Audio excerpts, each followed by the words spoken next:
인문학 대마왕 안치홍의 고전 뽀개기.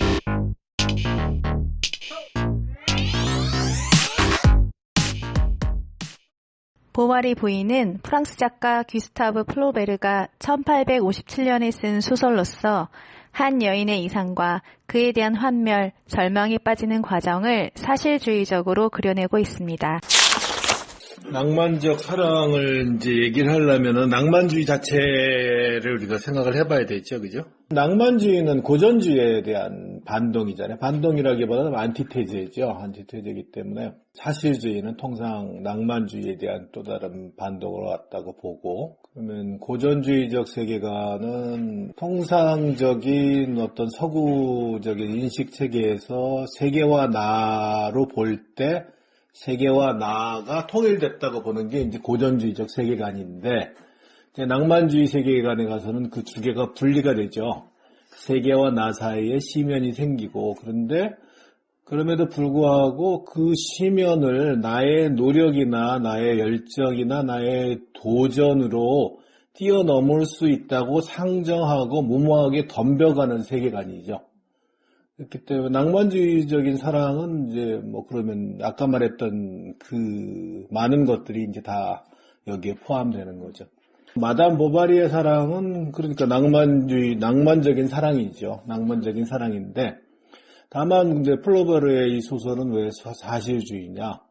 낭만주의에서 사실주의로 넘어오게 되면은 같은 방식으로 세계의 분열을 인정하지만 나의 무기력을 인정을 해요. 나의 무기력을 인정하고. 그러니까 고전주의적 세계관에서는 세계 속에 나가 통합되어 있어요. 세계 속에 나가 통합되어 있기 때문에 조화롭고 정열되어 있고 불편을 느낀다 하더라도 그 귀속감을 느끼게 되는 거죠. 근데 낭만주의나 사실주의에는 귀속감이 사라져요. 귀속감이 사라지고 낭만주의에서는 어떤 그럼에도 불구하고 가능성의 세계를 믿는데, 사실주의의 세계에서는 가능성이 부인되는 과정이 되는 거죠. 왜냐하면 우리가 목도하는 그런 현실들이 대부분 그렇기 때문에. 그러니까 세계와 나의 분열 속에서 세계가 나를 장악하는 구조. 그게 이제 마담 보바리의 사랑은 낭만적인 사랑이지만 사랑의 전개 방식은 사실주의적으로 이루어지고 있는 게, 그래서 그렇고, 그래서 이걸 사실주의적 소설이라고 하는데, 그러한 어떤 낭만주의에 대한 사실주의의 어떤 전범을 세웠다, 이렇게 한 것으로도 이제 바라볼 수 있지만은, 이 문학을 우리가 이해하는 방식과 관련해서는 아까 말했던 이걸 통해서 남자의 문제를 얘기할 수도 있고, 윤리의 문제를 얘기할 수도 있고, 여러 가지 얘기할 수 있지만은, 그냥 하나의 문학이 보편적인 인류의 가치나 영혼에 대한 얘기를 하고 있다라고 생각을 한다면, 이 속에서 등장하는 거는 현재까지도 존재하는 어떤 사회 구조 내에서 인간의 소외 부분에 대해서 얘기를 하는 거죠.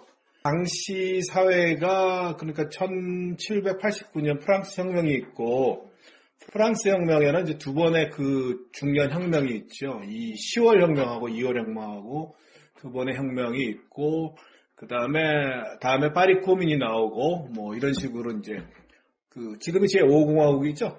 그 과정까지 쭉 이어지는 일련의 과정이 있는데, 이거는 이제 2월 혁명 이후에 결국은 루이 보나파르트가 권력을 가져가는 허망한 결말. 그러한 시츄에이션이 된 거죠. 그래서 이제 나중에 이제 마르크스가 이제 요 당시 혁명을 주제로 책을 하나 써요. 루이 파르트의 뭐에 관한 뭐라고 길지 않은 책을 하나 쓰는데, 아무튼 이제 시대적으로는 그러한 어떤 격변과 그리고 허무한 결말 같은 거 이런 게 있었고, 또 하나는 부르주아의 대두와, 그러니까 그 당시에 되면은 이게 부르주아 민주주의 혁명으로 표현을 하는데, 이제 산업이 어느 정도 고도화하면서 부르주아의 위치가 확고해지고, 당연히 그에 따라서 프롤레타리아트가 이제 등장을 하면서 계급적인 구성이 어느 정도 자리를 잡고 대립도 격화하고, 그 속에서 처음으로 인류가 이제 자본주의가 도입된 이래 자본주의라는 형식을 처음으로 대면하면서 자본주의적 생산 양식 속에서 인간이 겪게 되는 소외를 보는데, 거기서 가장 상처를 받는 사람들은 부르주아도 아니고 프롤레타리아트도 아니고 뿌띠 부르주아예요. 그러니까 지금 설정된 인물들은 시스템, 거기는 하층민이에요. 그러니까 뭐 프롤레타리아트에 가까운.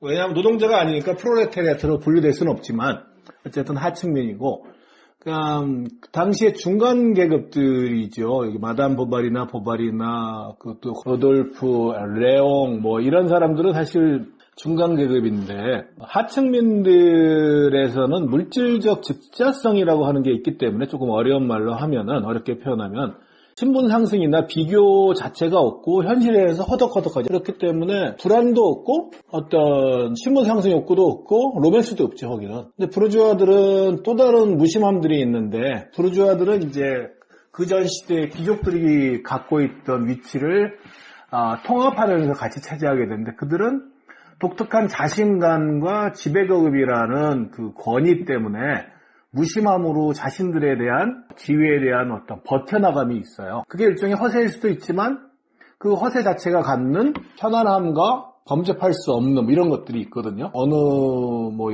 여학생이 뭐 누구를 좋아한다고 했을 때 사실은 그 사람이 갖고 있는 거는 별게 없을 수 있는데, 이제 그 사람이 표현해주고 있는 어떤 뭐 상징적인 지배성 이런 것들이 있는 거죠. 다만 이제 중간 계급에 속한 사람들은 자신을 대상화해요. 누구나 대상화하지만 중간 계급에 있는 사람들의 대상화는, 지배 계급이 자기를 대상화해도 그것을 통해서 자기를 불안해하는 것을 감당을 못해요.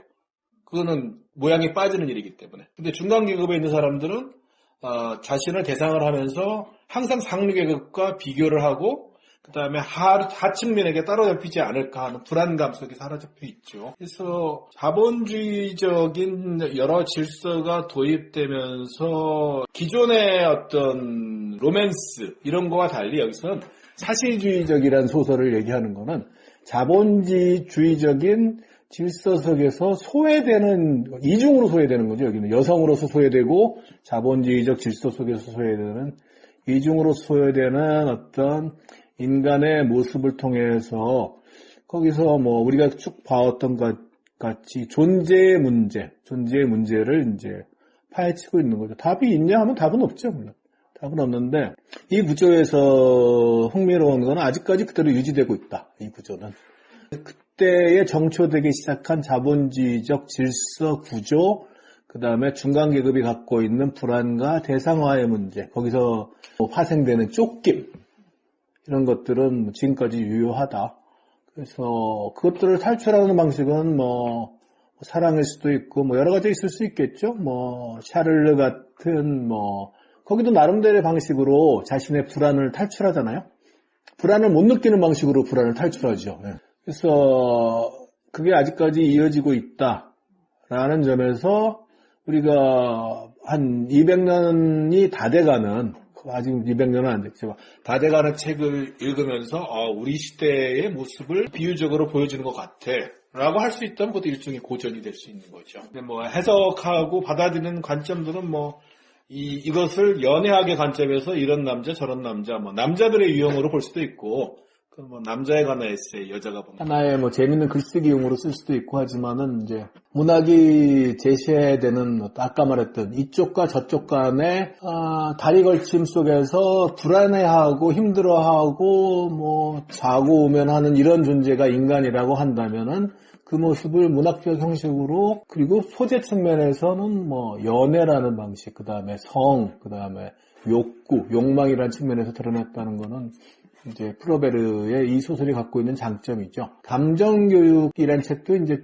이 책처럼 이제 그 장시간에 걸쳐 그런 걸 다루는데 조금 다른 방식으로 다루고요.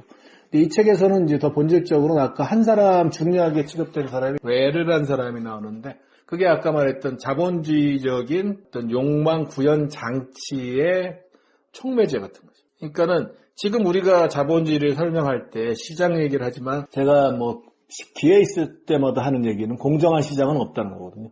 공정한 시장은 없고 항상 만들어진 시장이 존재하는데, 그 만들어진 시장은 대부분의 경우에는 공급자들이 우선하고 그 속에서 욕망이라는 허위 수요를 만들어냄으로써 우리가 필요에 대한 수요라고 하는 이상적인 시장으로 대체하고 있다라고 이제 설명을 하곤 하는데, 그게 이제 거기 나타나고 있는 그러한 자본주의적인 소비 양태죠. 소비 양태고 그러한 양태가 이제 미국에서 넘어가면은 베블렌 시대로 넘어가는데 이제 좀 주목받지 못한 사회학자지만 소스타인 베블렌 같은 경우는 경제학에서 이제 베블렌 이펙트라는 게 유명하잖아요.